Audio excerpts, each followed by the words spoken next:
Southeast Radio's Business Matters with Carl Fitzpatrick. Southeast Radio. Well, with extended lockdowns and the government disincentivising foreign travel for the foreseeable future, the Irish tourism sector will again be highly dependent on staycations this summer. Looking ahead to the challenges facing the tourism sector, Catherine Flanagan from the Irish Tourism Industry Confederation joins me on the phone now.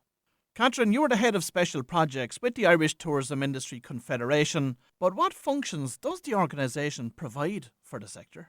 Well, the Irish Tourism Industry Confederation is better known as ITIC, and it is an umbrella organisation and it represents the leading tourism interests and businesses throughout the Republic of Ireland.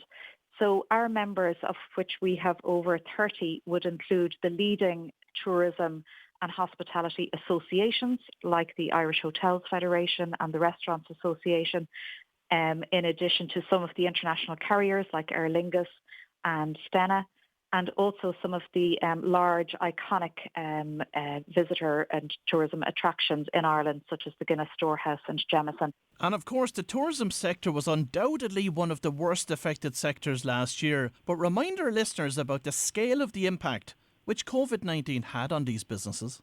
Well, the scale was immense and it was immediately felt. I remember where I was in Fitzpatrick's Castle in Killiney last March when the news came through that the St. Patrick's Day festival was going to be cancelled with immediate effect. And straight away, everybody had the sense that nothing was going to be the same for the foreseeable future. At that point, when tourism closed, we didn't at that stage in any way appreciate or foresee how long we were going to be closed.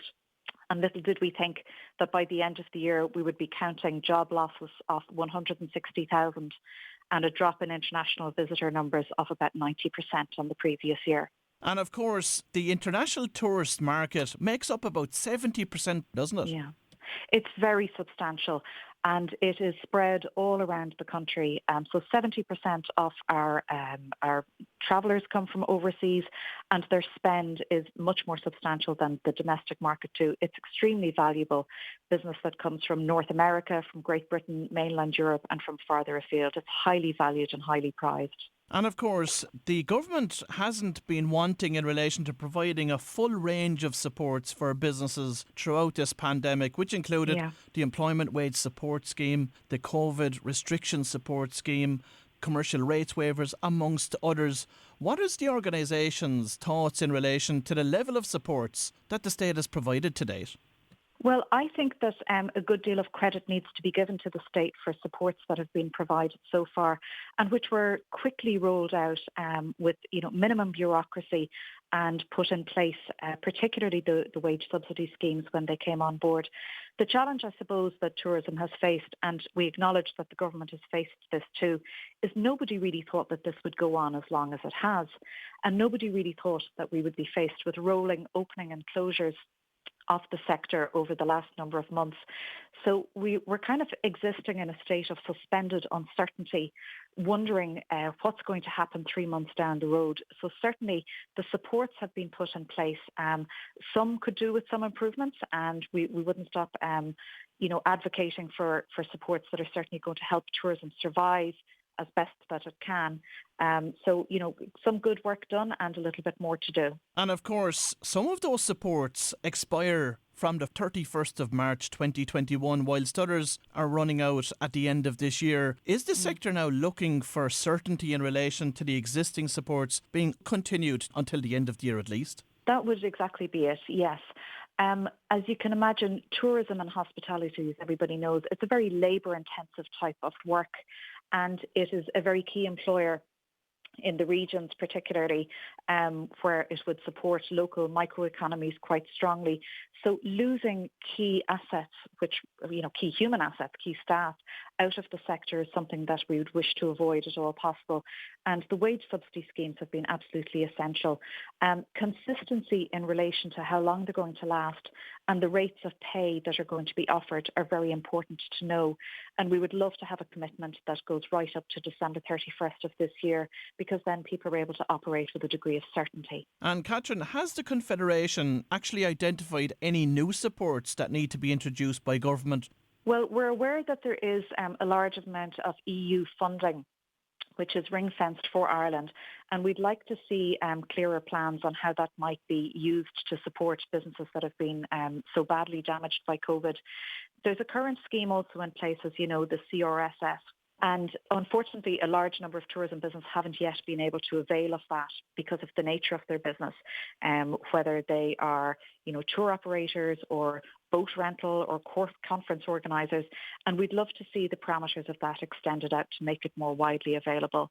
There's been a very good provision for business continuity funds, and Fáilte Ireland now are in the process of distributing those funds.